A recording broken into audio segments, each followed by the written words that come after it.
Halo semua, perkenalkan saya Syahi Syari Al-Azmi, NRP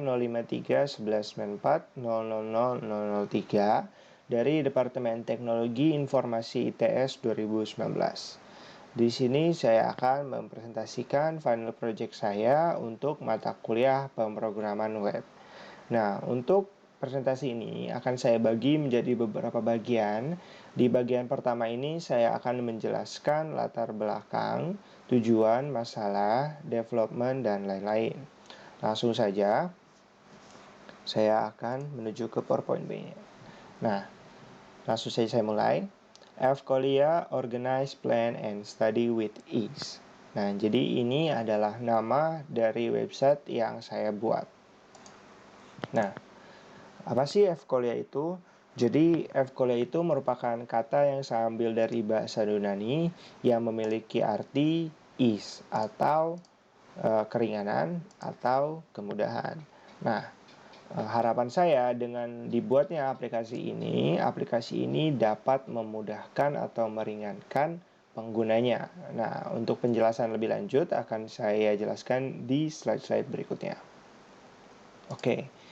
Pertama, saya akan menjelaskan latar belakang dan masalahnya terlebih dahulu. Jadi, latar belakang yang pertama adalah terkadang sebagai mahasiswa atau pelajar secara general, kita itu dibebankan dengan banyak sekali tugas. Nah, selain tugas, kita juga harus mengikuti kuis, harus mengikuti pelatihan, dan lain-lain yang berhubungan dengan akademik. Nah, hal itu tentu akan membebani pikiran kita, dan dengan kuantitas yang seperti itu tentu kebanyakan dari kita akan lupa atau lost track terhadap tugas-tugas tersebut sehingga kita lupa untuk mengerjakannya. Dan pada akhirnya kita mengerjakan tugas tersebut sangat mepet sekali dengan deadline, atau bahkan kita tidak mengerjakan tugas tersebut sama sekali karena kita tidak ingat. Oke. Lalu selanjutnya, dengan banyaknya tugas tersebut, sudah tugas banyak dan kepentingan akademik yang harus kita lakukan lainnya, kadang kita juga dihadapkan dengan banyak sekali distraksi yang membuat kita sangat sulit untuk membagi waktu dan akhirnya kita menjadi tidak produktif. Nah, selanjutnya juga sebagai mahasiswa kita juga memiliki kepentingan non-akademik seperti mengikuti UKM, mengikuti organisasi, dan lainnya. Jelas ini juga akan menambah beban pikiran kita dan akan menambah tanggung jawab yang harus kita selesaikan. Nah, itu merupakan latar belakang dibuatnya dari F-Kolia ini. Selanjutnya, saya akan menjelaskan tentang tujuannya. Nah, tujuan dari F-Kolia ini saya tarik menjadi 3 tujuan besar. Yang pertama adalah terorganisir. Jadi, dengan banyaknya tugas tersebut, akan lebih baik jika kita menjadi orang yang terorganisir. Artinya, kita mencatat semua tugas tersebut di dalam suatu tempat yang terpusat. Dan bisa dikatakan juga ketika kita memiliki banyak tanggung jawab yang harus kita lakukan, tentu kita memikirkan hal tersebut. Nah, ketika kita bisa menuangkan semua tugas tersebut di suatu tempat, tugas tersebut menjadi hilang dari pikiran kita. Artinya kita tidak usah mengingat tugas tersebut secara detail. Jika kita ingin mengerjakannya, kita langsung saja melihat catatan tersebut. Nah, tentu ini akan meringankan meringankan penggunanya. Nah, oke. Lalu tujuan yang kedua adalah tidak deadlineer. Jadi, jika kita telah mencatat semua tugas tersebut dan semua tanggung jawab yang harus kita lakukan di suatu tempat, kita bisa membagi waktu kita dengan efektif dan efisien. Jadi kita bisa mengerjakan sebuah tugas dari jauh-jauh hari, atau setidaknya kita tidak lupa dan tidak mengerjakan tugas tersebut sangat mepet sekali dengan deadline. Nah, itu untuk tujuan yang kedua. Untuk tujuan yang selanjutnya itu adalah mempermudah hidup. Ketika semua sudah tertata rapi, kita bisa menjadi lebih tenang dan kita bisa menjadi lebih fokus untuk mengerjakan semua tanggung jawab yang harus kita lakukan. Dan akhirnya kita dapat mengerjakan setiap tanggung jawab yang harus kita lakukan secara maksimal. Nah, itu 3 tujuan utama dari aplikasi web yang saya buat ini. Lalu selanjutnya saya akan membahas fiturnya. Nah, fitur dari F-Kolia ini sendiri saya tarik juga menjadi beberapa fitur besar. Yang pertama ada manage task. Nah, manage task ini artinya user atau pengguna dapat memasukkan tugas yang harus dikerjakan ke website. Lalu selanjutnya selain tes ada agenda. Nah, ketika tes itu harus dihubungkan dengan kelas, artinya adalah tugas yang harus dikerjakan per mata kuliah atau per mata pelajaran. Agenda ini bisa kita gunakan untuk sebagai pengingat agenda non-akademik, seperti yang saya jelaskan di awal tadi. Nah, itu perbedaan dari tes dan agenda. Nah, selain ini, berbicara tentang kelas, kita juga mempunyai fitur class or subjects grouping. Jadi, setiap user dapat menambahkan kelas, itu bisa menjadi mata kuliah atau mata pelajaran, tergantung dari pengguna itu sendiri. Jadi, setiap kita bisa menambahkan sebuah kelas. Jadi, di kelas tersebut kita bisa menambahkan tugas-tugas yang diberikan oleh dosen atau pengajarnya. Jadi, semua sudah terkelompokkan dan kita bisa melihat semuanya secara terpusat. Lalu selanjutnya ada dashboard. Jadi karena tujuan dari aplikasi saya ini adalah untuk memudahkan, jadi kita bisa melihat semua tanggung jawab yang harus kita lakukan. Dalam artian konteks ini adalah tes dan agenda di dalam sebuah dashboard.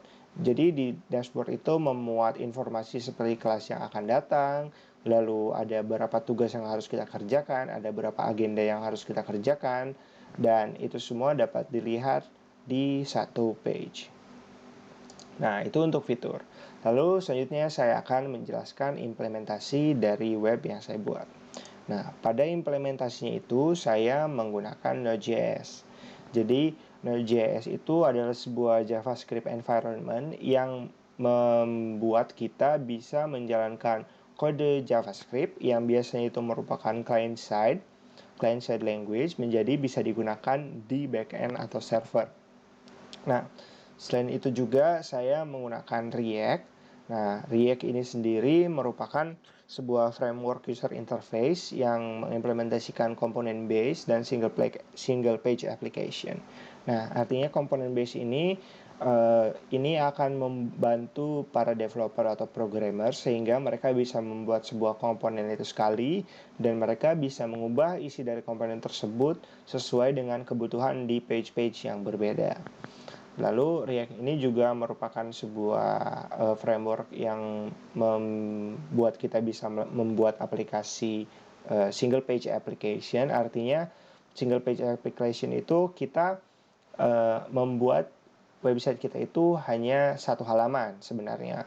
Tapi si framework ini dapat memanipulasi browsernya atau bahkan memanipulasi HTML elemennya sehingga seakan-akan user tersebut itu bernavigasi dari satu page ke page lain, padahal sebenarnya ya hanya tampilannya saja yang dimanipulasi oleh programnya.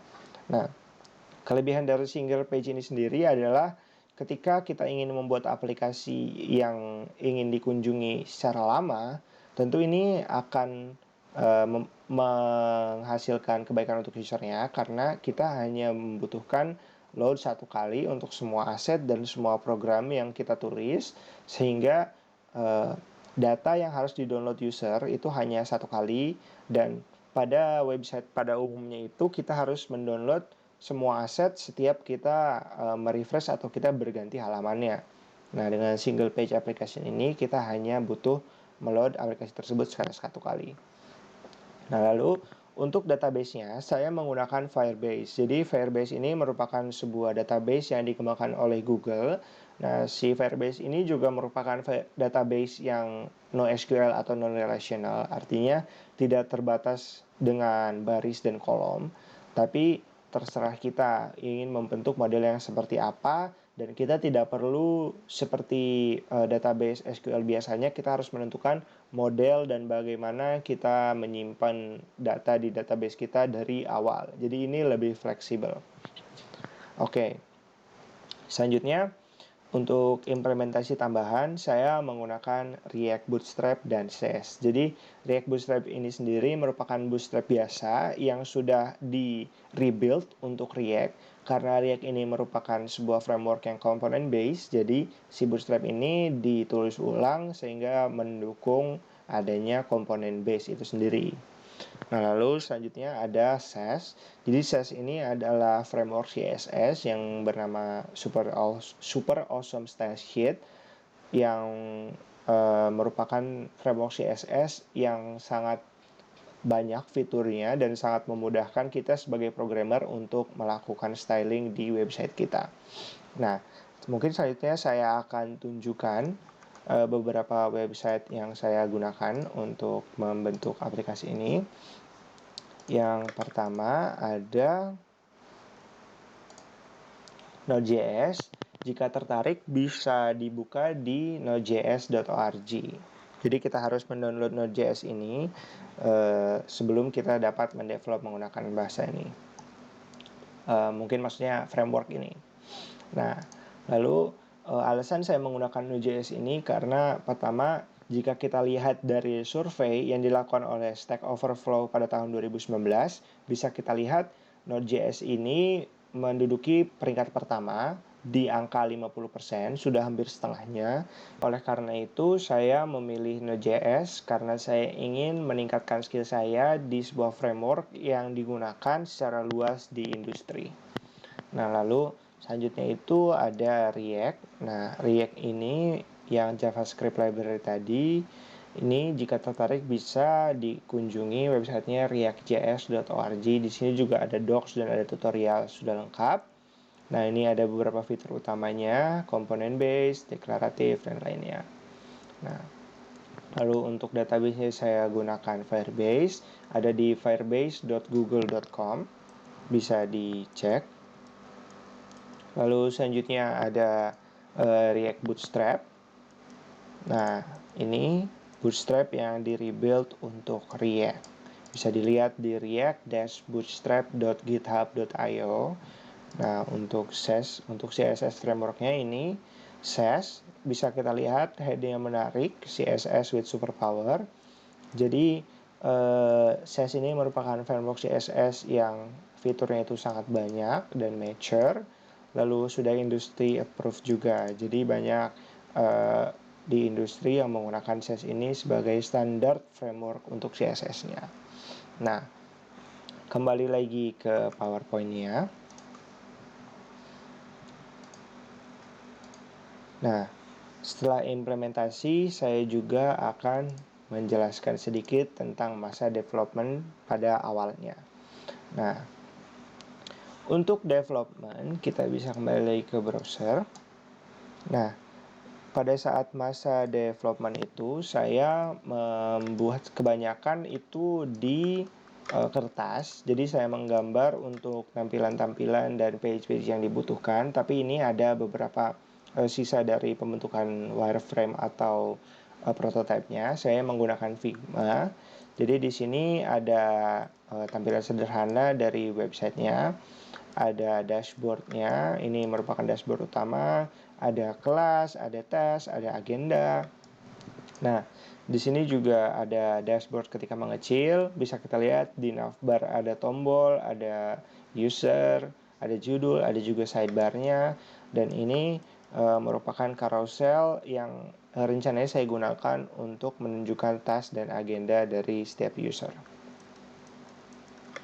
Nah, selain prototipenya, logonya juga saya buat sendiri menggunakan Illustrator. Nah, jadi ini merupakan salah satu prototipe sederhana yang saya buat. Lalu selanjutnya itu ada mind map ini. Jadi mind map ini rencananya pada saat awal itu saya buat untuk memudahkan saya menggambarkan apa saja yang saya butuhkan. Bisa dibilang ini seperti arsitektur informasi, tapi ini tidak akurat juga. Ini hanya merupakan catatan kasar saya. Bisa dilihat di sini ada navbar. Di navbar itu sendiri ada title, account avatar, notification, lalu ada tombol new yang tadi saya tunjukkan di prototype. Ini ada new agenda seperti ini, lalu ada greetings di dashboardnya. Lalu di sini ada fitur absen juga. Di sini ada sidebar. Nah, di sidebar ini sendiri ada subject, timetable, dan lain-lain. Jadi pokoknya Ini saya buat itu untuk mempermudah saya memikirkan dan menggambarkan apa saja yang saya butuhkan di website saya. Nah, pada kenyataannya saya belum bisa menerapkan semua fitur yang ada di sini karena kendala waktu dan lainnya, sehingga saya menerapkan hanya fitur-fitur yang saya pikir esensial dan bisa membuat website saya itu berjalan. Nah, oke. Sekian untuk development. Nah, untuk selanjutnya saya akan menyudahi video pertama ini di sini. Jadi nanti di video selanjutnya saya akan menunjukkan cara menggunakan dan cara membuat dari website saya. Terima kasih, sampai ketemu di video selanjutnya.